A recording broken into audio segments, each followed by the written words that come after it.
You know, a lot of people in the martial art community or in the world are always talking about violence and why they get involved in the martial arts in the first place is against violence, to protect themselves against violence.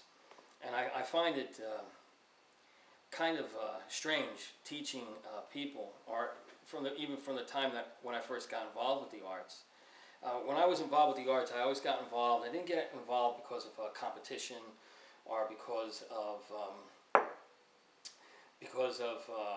challenge or trophies or any of the things that come along with that. I got involved because I really wanted to do something that was real. And to me, the martial arts was really represented something that was real, something you could call your own, and something you can work on and improve. And the challenge of it did come when standing in front of another person to see how you can improve. Not about beating the person, but see how you can improve yourself against another human being. There's something about standing in front of another human being that is just got their hands and their feet and whatever they talents or abilities that they have, and staying in front of that person and trying to work out and see what's going on. And I noticed as I you know, what's going on with you as you improve in your movements, especially when you first start in the arts. And then as I started moving, getting older in the arts and you know, learning quickly, one of the wonderful things about the challenge of standing in front of somebody, it became more of a meditation to me. So I noticed that outside of the aspects of my life that there was violence and you're not thinking about anything else. When you stood in front of another individual, whether you were trying to practice something or whether that person was standing there working with you, or you had a person that was standing there that wanted to knock your head off, you know, you forgot about everything. You really did. You know, and it was like a release. And I noticed that when I was younger, like, you know, especially like when you're going through school, whether you're in college or high school or even when I was in, you know, junior high. And you have all these problems and you have all these social issues. But yet when you went to class, when you did get to class, and when you stood in front of somebody that, you know, and back then, I guess it's kind of like today, it was more violent. People wanted to knock your head off, so you're out there really fighting.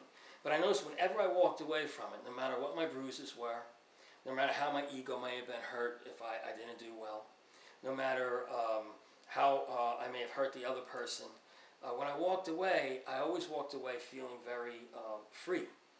And I realized that when I was out on this floor and I was facing another individual, I wasn't thinking about anything.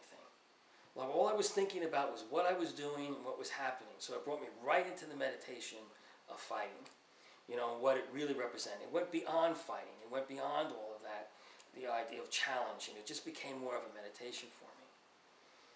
And then I started thinking about why I got involved in the arts in the first place, and I wanted something that was real. You know, people go on rides, you know, because of the violence, you know. And people go on, not rides because of the violence, they go on rides because of the thrill. And it never excited me, you know. And the idea of somebody else being in control didn't excite me either, you know. Like, something could be wrong with the machine, this, that, and the other thing, and the thrill becomes a reality, and you end up being thrown from the roller coaster, you know, and you smash it to the wall or something. Like, you know, this is the idea of standing in front of somebody and working with them. And throughout this years, you know, now I'm a teacher, so I teach more practical application and get people to do it. But I know when I'm teaching them and when I'm in front of them, they're not thinking about anything. And people don't, when you walk away from it, you walk away feeling pretty good about yourself. You just realize that everything comes back to you. And it's kind of how I base my philosophy, you know, where it really comes down to the individual. Philosophy is not about really changing the world. It's about changing the person, the individual wanting to change and putting themselves in balance with themselves, creating their own mythology, and moving on from there, understanding who and what they are, being present, because, you know, the reality of life is only because you're here to experience it. So real change, I don't look for change on a worldly level. I look for change on an individual level. And I found that through standing in front of people and letting everything else disappear, because it always came back to me at that point. You know, when somebody's standing in front of you and they're hitting you and you're moving against them and you're doing what you're doing, you kind of forget about everything. Like, you know, James, I know you're tired right now. You've been up for a long time. But if I walked up to you and took my fist and said, I'm going to punch you in the head, you got to wake up. It's like all of a sudden, boom, you know, and whatever soreness you have or injury you have, you got to wake up. I guarantee it. You know, like, boom, you become present. All of a sudden, you're alive. And I think when I got involved with the arts, when we talk about violence, you know, I like to teach real-life martial arts. Not violence in the ring, not violence on, with challenging another person, but real-life violence. And everybody looks at violence as being something negative. But violence is not negative. It's just viewed wrong. Now, violence is negative when somebody tries to take something from you, or hurt you, or physically abuse you. Then they're using the power of that violence in a negative way. Bad people, will say that, understand violence to one side of it, will use violence to intimidate others. So they'll use their look, what armor they're wearing, what group they're with, how they can intimidate you while you're in front of them. They use that violence to weaken you. Where Shaolin or Kung Fu tries to reverse that, takes a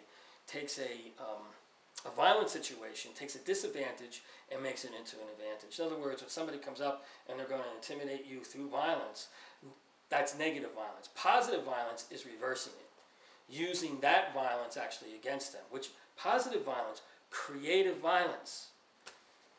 Creative violence is much more powerful than negative violence, but they two come together. And they work in harmony with one another. So it kind of comes like in the middle of what violence is from the perspective of both sides, creative violence and negative violence, coming into the middle and trying to understand one another. And this is when it gets into creation. You know, throughout the years, the martial arts has always been kind of like a model for me to help guide me through the best guidance I have, which is myself. It always comes back to you, where your body's a temple, you're here, you should do something with it. And it allowed me, through the first aspect of violence, of standing in front of somebody. You know, there was people I stood in front of. I'm talking not on the street, just in the ring, or non-ring, you know, in somebody's basement or backyard or wherever it may be, where the people really want to knock your head off. They're aggressive and violent. Back then, I've always tried to equalize it, you know, equalize their violence and then go a little bit ahead of it.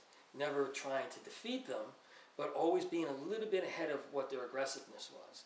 And I got into the meditation, so I wasn't afraid of being hit or have my nose broken or not. I knew that when I was there facing that challenge, that it was just me and this individual, or me and a few individuals, even in real life scenarios and real life situations when it happened. You know, when somebody points a gun at your head, to me, you're never more alive.